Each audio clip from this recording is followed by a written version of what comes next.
Hello everyone and welcome. Ryan Nordahl here with Epic Whitetail Habitat LLC. Welcome back to the channel. Today I want to talk about why hinge cuts fail. And before we do that, if you haven't already, hit that subscribe button. Any products or anything that you see, any tools that we're using in this video, look for descriptions in the link below if you'd like to purchase them. But anyway, I want to talk about main reasons why hinge cuts fail. Number one, is hinge cutting even right for your property? That's the number one thing you got to look at before you even attempt to do any hinge cutting.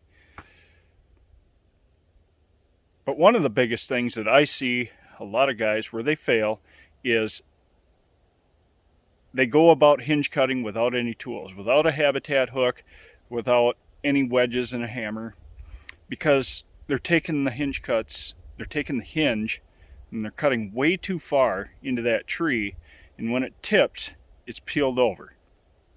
It peels over, peels the bark off, whatever, or it stays connected and there just isn't enough cambium layer connecting that tree. It may live for a season, but eventually it's going to die.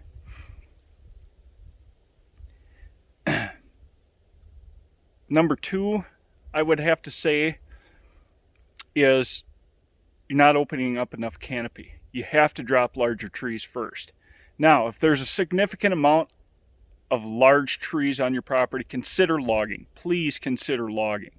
Don't just go in and, oh, I'm going to hinge cut today. No. Always consider logging first.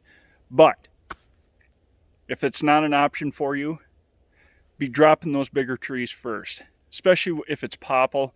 Popple really isn't worth a lot as far as dollar value. Maybe it is in your area. Maybe there is a market for it. I know up north of here, I'm in west central Wisconsin. Up in north central Wisconsin, I think there's some Amish up in that country that are building something out of popple logs. So they do have some monetary value up in that country. But anyway, you know, you're not opening up enough canopy. You're cutting small sapling, you know, anywhere from an inch up to 3-4 inch trees, and there's just too much shade. There's just not enough light getting down to those trees to help them survive.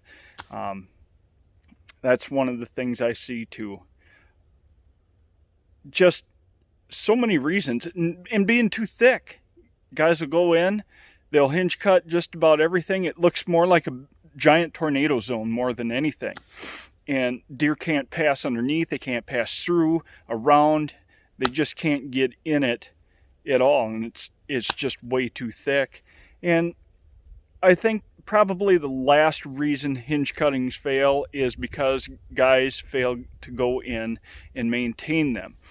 You know, they'll go in this time of the year, we're, you know, toward the end of March here, guys will really start hinge cutting now up here in the northern snow belt, if you will, in the Midwest. And they'll go in, kind of a one and done scenario. They'll go in, hinge cut, that's it. You know, hopefully the deer use them. How are you defining that deer movement in accordance to a stand location?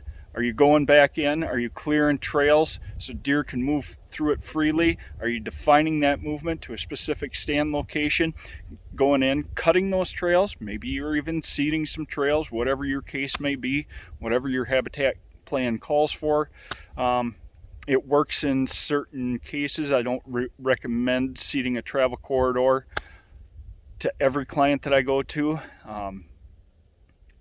If it's leading out into a food plot, well, then that's kind of fine. But anyway, I just wanted to touch on those things of why I see hinge cuts fail out there. And, you know, take it or leave it. Again, hinge cutting isn't for everybody, especially when it comes to safety and hesitation, doubt, worry about running a saw, anything like that. Leave it to the professionals, guys. I'm not here to tell every single one of you to go out and start hinge cutting. That's not what these videos are about. I always hire a professional or somebody that knows what they're doing anyway when it comes to hinge cutting. But those are the basically the reasons why I see hinge cuts fail. So I hope you learned a little something here today, and give this video a like and a share. Again, hit that subscribe button. Any of the tools, products that you see in this video, look for the descriptions, or look for the links in the description below. And thanks for joining me, guys. Keep living the dream out there.